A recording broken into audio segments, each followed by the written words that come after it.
You know, most people think negotiation is about being tough, about winning at all costs. But that's where they go wrong. After over 2 decades negotiating hostage situations for the FBI, I can tell you the real key to success is understanding human nature. It's about empathy, about truly listening and connecting with the person across the table. In my book, Never Split the Difference, I share the tactics I learned on the job, techniques that can help anyone in any situation get what they want. We're talking about getting that raise, navigating family disagreements, even buying a car. In this video, we're diving deep into those tactics. Get ready to master the art of negotiation and unlock a whole new level of influence in your life. Let's be clear. Tactical empathy isn't about being nice or agreeing with the other side. It's about understanding their world, their fears, their desires. It's about getting inside their head and seeing the situation from their perspective. One of the most powerful tools in your arsenal is labeling. When you label someone's emotions, you acknowledge their feelings without judgment. You say something like, "It sounds like you're frustrated," or "I hear that you're concerned about this." Now here's the thing. When you label someone's emotions accurately, you disarm them. They feel heard, understood. It builds trust. And trust is the foundation of any successful negotiation. Let me give you an example. I was once called in to negotiate the release of a kidnapped child. The father was distraught, understandably. He was ready to storm the building, but that would have been disastrous. So I started by labeling his emotions. I said, "Sir, I can see that you're terrified for your son. Any father would be." Just that simple acknowledgement calmed him down. It allowed him to hear me, to trust me. And that trust ultimately helped us bring his son home safely. Remember, empathy is not weakness. It's a strategic advantage. It allows you to connect with people on a deeper level and influence their decisions.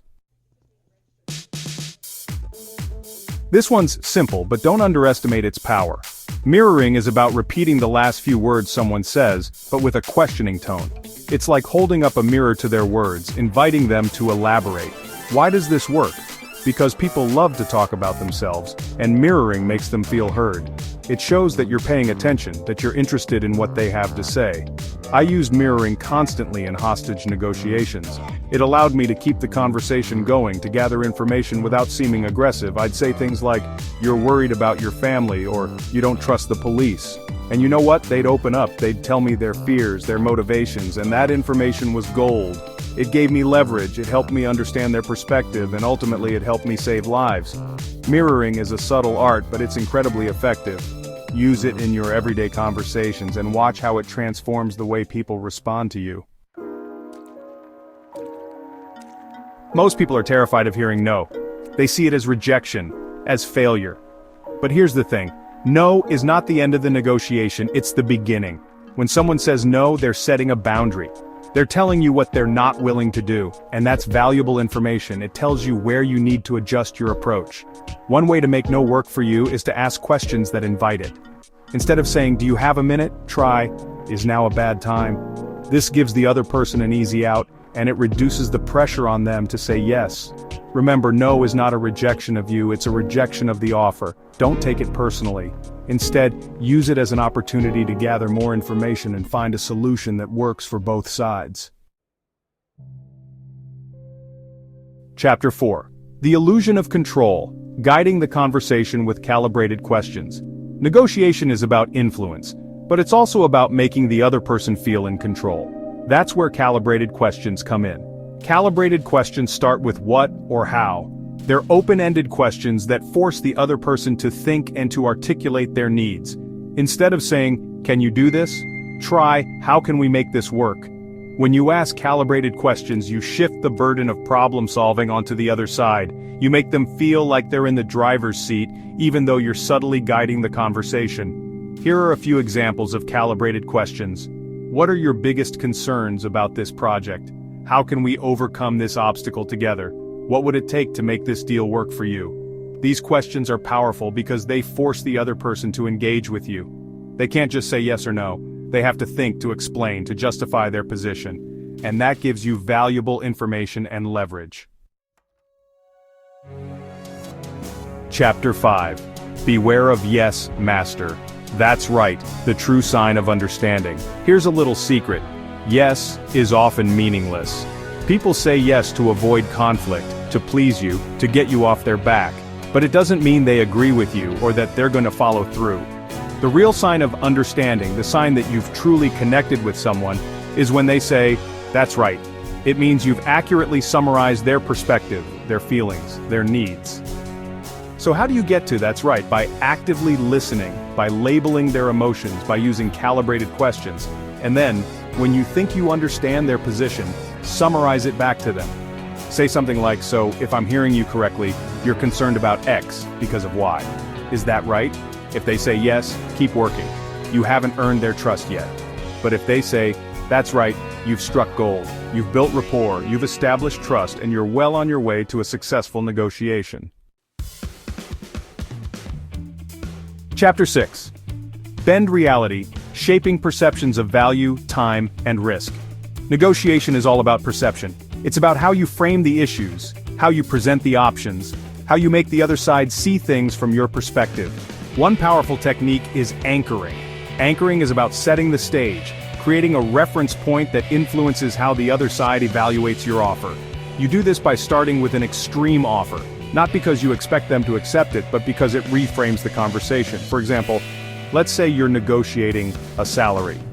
Instead of starting with your desired salary, start with a number that's significantly higher. Now, when you present your real target, it will seem much more reasonable in comparison. Remember, people are emotional creatures. They're influenced by framing, by context, by the way information is presented. Use this to your advantage. Bend reality to make your offer seem more appealing, more reasonable, more irresistible. Chapter 7. Over the years, I've developed a system for bargaining that's both effective and easy to remember.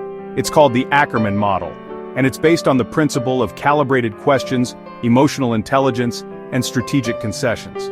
Here's how it works. First, set your target price.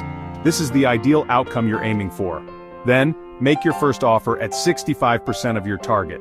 This might seem low, but it's about setting the anchor and leaving yourself room to negotiate. Next, your second offer should be 85% of your target. Increase your offer, but not too quickly. Use calibrated questions and empathy to understand their objections. For the third offer, go up to 95% of your target. You're getting close now. Be patient, listen carefully, and address their concerns. Finally, make your best and final offer at 100% of your target, with a non-monetary perk. This is your best and final offer. To sweeten the deal, throw in something extra that doesn't cost you much but adds perceived value. Between each offer, use calibrated questions, label their emotions, and use empathy to build rapport and keep the conversation moving forward. And here's a pro tip: never round your numbers. Odd figures seem more calculated and final. Chapter 8. In any negotiation, there's always more to the story than meets the eye. There are hidden motivations, unspoken fears, and pieces of information that can change the entire game. I call these black swans. The key to uncovering black swans is to be observant, to ask open-ended questions, and to never assume you know everything. Pay attention to body language, tone of voice, and what's not being said. Let me give you an example. I was once negotiating the release of hostages from a bank robbery. The robbers were demanding a helicopter and safe passage out of the country. But something didn't feel right. Their demands seemed too high, too desperate. So I started asking questions. I learned that one of the hostages was a diabetic who needed his insulin. That small detail changed everything. It told me that the robbers were under pressure, that they were desperate, and that gave me the leverage I needed to negotiate a peaceful resolution. Remember, the most valuable information is often hidden. Be curious, ask questions, and be prepared to be surprised by what you discover. Chapter 9. Look, I've been in some of the most intense, high-stakes negotiations imaginable. And what I've learned is this: the best negotiators aren't the toughest or the loudest. They're the ones who can connect with people, who can understand their needs, and who can guide the conversation to a mutually beneficial outcome. The tactics I've shared in this video, tactical empathy, mirroring, calibrated questions, the Ackerman model, these are tools that can help you in any negotiation, whether you're dealing with terrorists or toddlers. Remember, negotiation isn't about winning or losing. It's about finding solutions that work for everyone involved. It's about building relationships, fostering trust, and creating win-win outcomes. So go out there and put these tactics into practice. I guarantee you'll be amazed by the results. Outro, remember folks, negotiation isn't about being a bull in a china shop. It's about finesse, about understanding the human element. It's about getting to that's right, not just hearing yes. These tactics, they're not just for hostage situations or boardrooms, they're for your everyday life. Use them, master them. You'll be surprised how much more you can accomplish when you know how to truly connect and negotiate. Now, if you found this helpful, hit that like button, subscribe to the channel, and let me know in the comments which tactic you're going to try out first. Let's get you what you deserve.